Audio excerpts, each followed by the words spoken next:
Good morning student.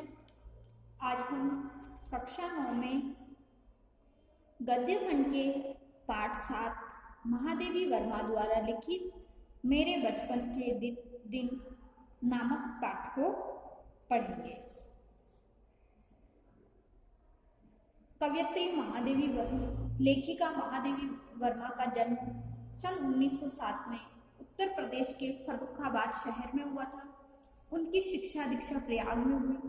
Prayag महिला विद्यापीठ में प्राचार्य पद पर लंबे समय तक कार्य करते हुए उन्होंने लड़कियों की शिक्षा के लिए काफी प्रयत्न किए। सन 1987 में उनका देहांत हो गया। तो जो लेखिका महादेवी वर्मा थी, उनका जन्म 1907 में यानी कि 1907 में उत्तर प्रदेश के फर्रुखाबाद शहर में हुआ था, यूपी के फर्रुखाबाद शहर में हुआ था। और उनकी जो शिक्षा थी वो प्रयाग यूपी में ही पूरी हुई। और प्रयाग महिला विद्यापीठ से में ही उन्होंने काफी लंबे समय तक प्रिंसिपल पद पर रहते हुए उन्होंने कार्य किया और लड़कियों की शिक्षा के लिए उन्होंने काफी प्रयत्न किए। और 1987 यानी कि 1987 में उनका देहांत हो गया। महादेवी जी छायावाद के प्रमुख कवियों में से एक थी। छायावाद हिंदी साहित्य का एक युग है जिसके अंदर प्रमुख 4 कवि थे: जयशंकर प्रसाद, सुमित्रानंद पंत और सूर्यकांत त्रिपाठी निराला। महादेवी वर्मा उन चारों में से प्रमुख थी, एक जिनको छायावाद के स्तंभ कहा जाता है चारों को। इनकी रचनाएं थी निहार, रश्मि, नीरजा, यामा, दीपशिखा उनके प्रमुख काव्य संग्रह है। कविता के साथ साथ उन्होंने सशक्त गद्य रचनाएं भी लिखी है जिनमें रेखा चित्र तथा संस्मरण प्रमुख है। अतीत के चलचित्र, स्मृति की रेखाएं, पथ के साथी, श्रृंखला की कड़ियां उनकी महत्वपूर्ण गद्य रचनाएं हैं। तो इन्होंने रेखा चित्र, संस्मरण, ठीक है, ये प्रमुख है इनके रचनाओं में। और जो प्रमुख रचनाएं हैं वो अतीत के चलचित्र है, स्मृति की रेखाएं हैं, पथ के साथी है, श्रृंखला की कड़ियां हैं आदि इनकी प्रमुख गद्य रचनाएं हैं। महादेवी वर्मा को साहित्य अकादमी एवं ज्ञानपीठ पुरस्कार से सम्मानित किया गया। भारत सरकार ने उन्हें पद्म भूषण से भी अलंकृत किया। तो महादेवी वर्मा जी को इनकी रचनाएं बहुत ही अच्छी थी, इनका काव्य लेखन बहुत अच्छा था जिससे इनको बहुत ऊंचे ऊंचे पदक प्राप्त हुए। हिंदी साहित्य का जो सबसे बड़ा पुरस्कार है ज्ञानपीठ पुरस्कार, जिससे भी इनको सम्मानित किया गया। महादेवी वर्मा की साहित्य साधना के पीछे एक और आजादी के आंदोलन की प्रेरणा है तो दूसरी ओर भारतीय समाज में स्त्री जीवन की वास्तविक स्थिति का बोध भी है।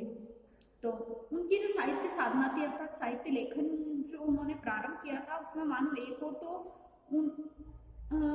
वो चाहती थी कि आजादी के आंदोलन में पूरा योगदान दे, उनकी प्रेरणा थी। और दूसरी ओर वो समाज में जो स्त्री जीवन है उसकी वास्तविक स्थिति का भी उन्हें बहुत था। हिंदी गद्य साहित्य में संस्मरण रेखा चित्रों को बुलंदियों तक पहुंचाने का श्रेय महादेवी जी को है।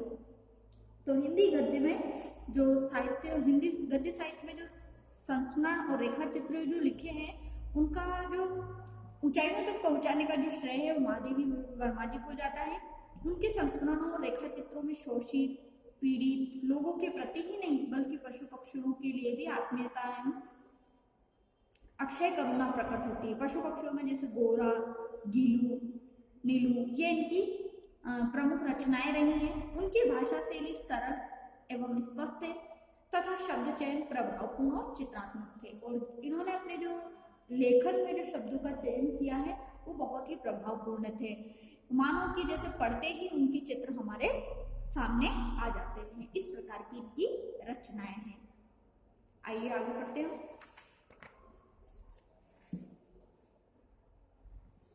मेरे बचपन के दिन में महादेवी जी ने अपने बचपन के उन दिनों की स्मृति के सहारे लिखा है जब मैं विद्यालय में पढ़ रही थी। इस अंश में लड़कियों के प्रति सामाजिक रवैये, विद्यालय की सहपाठियों, छात्रावास के जीवन और स्वतंत्रता आंदोलन के प्रसंगों का बहुत ही सजीव वर्णन है। तो इस पाठ में उनका जो बचपन था उस बचपन के अनोखे दिन जो थे, अनोखी जो घटनाएं थी, यादें थी, उनके बारे में उन्होंने लिखा है कि किस प्रकार से जब वो स्कूल में पढ़ रहे थे तो कौन उनके संगी साथी बन गए, किस प्रकार से उन्हें पुरस्कार मिलते थे और किस प्रकार से वो चुप चुप के अपने लेखन कविताएं वगैरह लिखती थी, और साथ साथ में वो छात्रावास में रही वो दिन किस प्रकार के थे उनके, और साथ में उन्होंने स्वतंत्रता का आंदोलन जो चल रहा था उस समय, उन प्रसंगों का भी इसमें बहुत ही अच्छे से वर्णन उन्होंने किया है।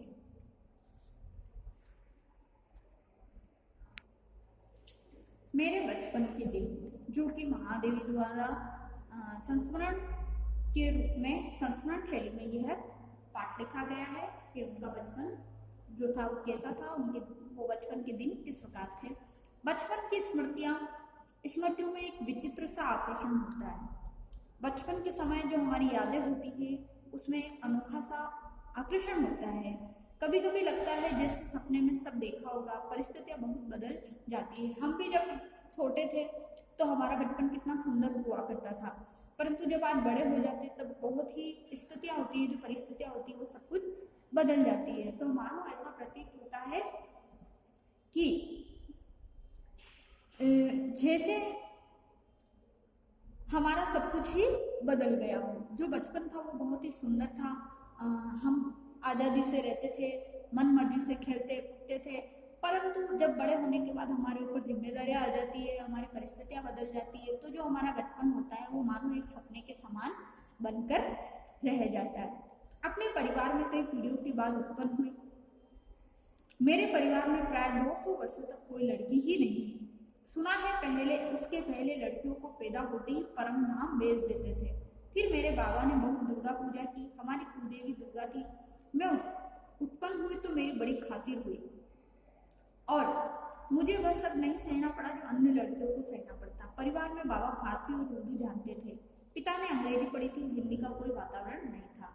तो महादेवी जी वर्मा जो थी वो अपने परिवार में कोई लड़की नहीं थी 200 वर्षों तक। उसके बाद उनका जन्म हुआ था, और वो कह रही है कि जैसे कि उनके परिवार में या कहीं पर भी पहले जब किसी लड़कियों का जन्म होता था तो मानो उसी समय उन्हें स्वर्ग भेज दिया जाता था। तो उनके पिता ने उनके लिए बहुत ही पूजा भक्ति भाव की, जिससे उनका जन्म हुआ था, और उनका जन्म होने पर उनकी बहुत ही खातिरदारी हुई। और अन्य लड़कियों को जिस प्रकार से जो पीड़ाएं सहनी पड़ती है वो उनको नहीं सहन करनी पड़ी। और जो उनके बाबा थे यानी कि पिता जो थे वो फारसी भाषा और उर्दू के बारे में जानते थे और अंग्रेजी भी जानते थे। उनके परिवार में हिंदी का कोई भी जानकार नहीं था, इस प्रकार का कोई वातावरण नहीं था। मेरी माता जबलपुर से आई, तब वे अपने साथ हिंदी लाई। वे पूजा पाठ भी बहुत करती थी। पहले उन्होंने मुझको पंचतंत्र पढ़ना सिखाया। तो उनकी जो माता जी थी वो जबलपुर से आई थी और उन्हें कुछ हिंदी आती थी। तो जब वो पूजा पाठ करती थी तो साथ में महादेव जी को भी बिठाया करती थी, महादेवी जी को भी बिठाया करती थी। और पंचतंत्र जो कि एक कहानियों का संग्रह है, एक पुस्तक है, तो पहले उन्होंने सबसे पहले पंचतंत्र नामक पुस्तक को पढ़ना सीखा। बाबा कहते थे इसको हम विदुषी बनाएंगे। जो उनके पिता थे वो महादेवी जी के बारे में कहते थे कि इसको हम जरूर विदुषी बनाएंगे, यानी कि जो विद्वान होते हैं जिनके अंदर सभी प्रकार के गुण होते हैं, जो सभी भाषाओं की ज्ञाता हो सकते हैं, जिन्हें बहुत अच्छी से जानकारी हो, वो उस प्रकार से उन्होंने बनाने के लिए कहा था।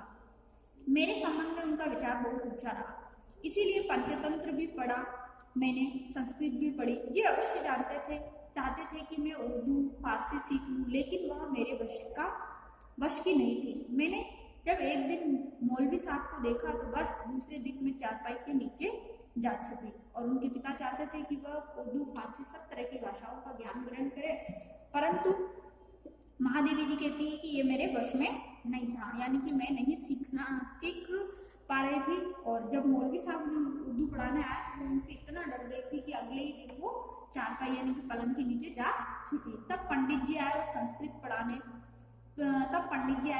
पढ़ाने। माँ थोड़ी संस्कृत जानती थी, गीता में उन्हें विशेष रुचि थी। पूजा पाठ के समय मैं भी बैठ जाती थी और संस्कृत सुनती थी। उसके उपरांत उन्होंने मिशन स्कूल में रख दिया मुझको। मिशन स्कूल में वातावरण दूसरा था, प्रार्थना दूसरी थी। मेरा मन नहीं लगा, वहां जाना बंद कर दिया। जाने में रोने धोने लगी। तब उन्होंने मुझे क्राफ्टवेट गर्ल्स कॉलेज में भेजा, जहां मैं 5वें दर्जे में भर्ती हुई।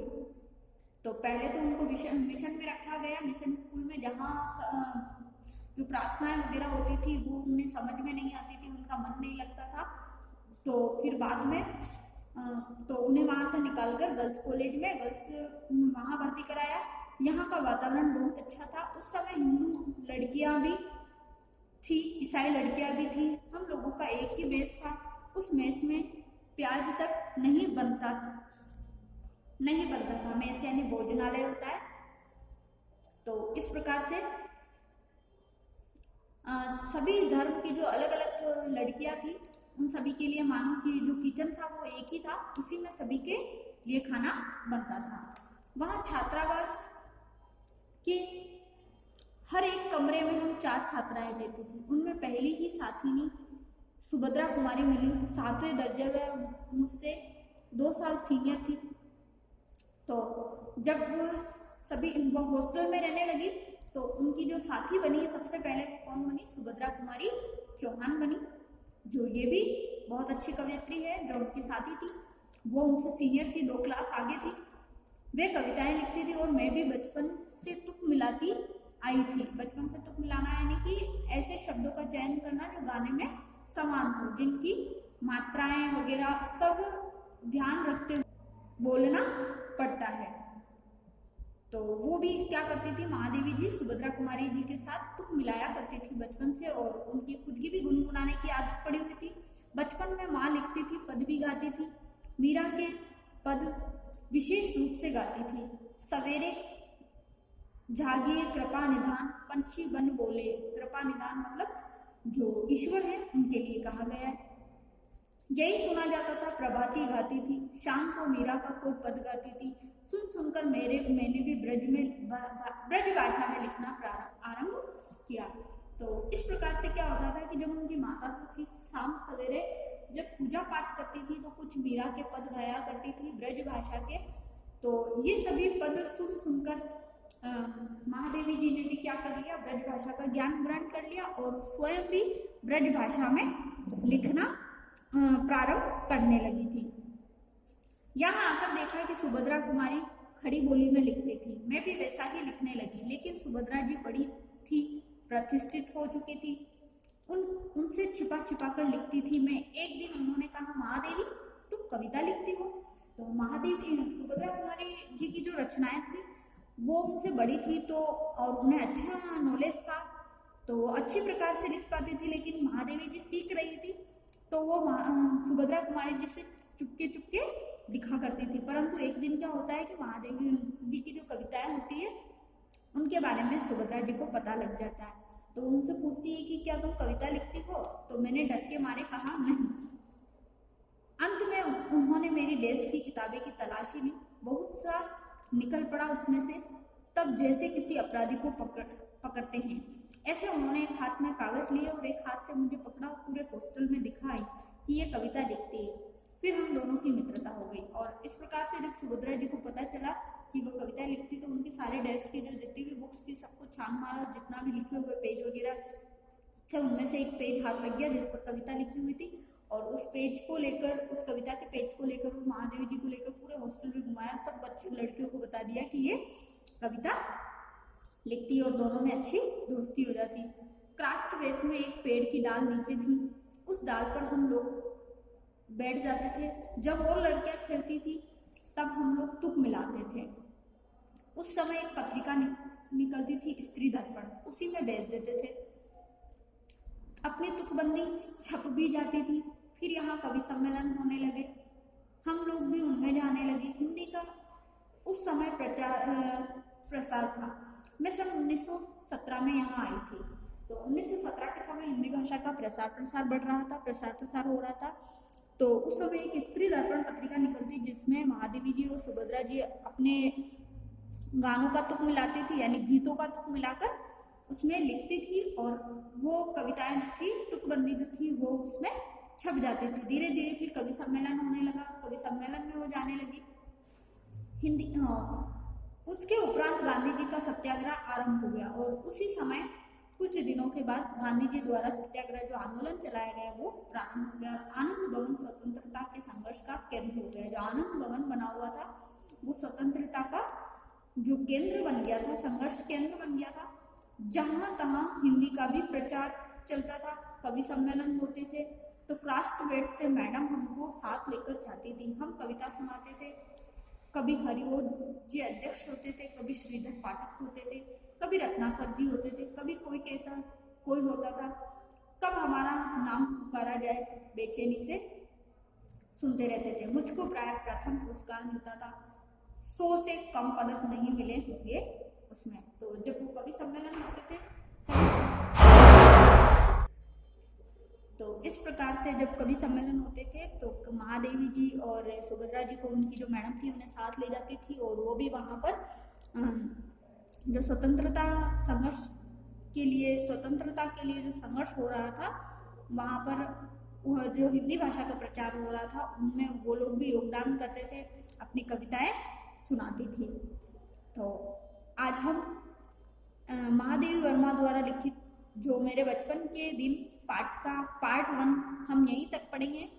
नेक्स्ट क्लास में हम पार्ट 2 के बारे में चर्चा करेंगे। आज का जो आपका होमवर्क है, लेखिका महादेवी वर्मा का जीवन परिचय आप नोटबुक में नोट कर लीजिए।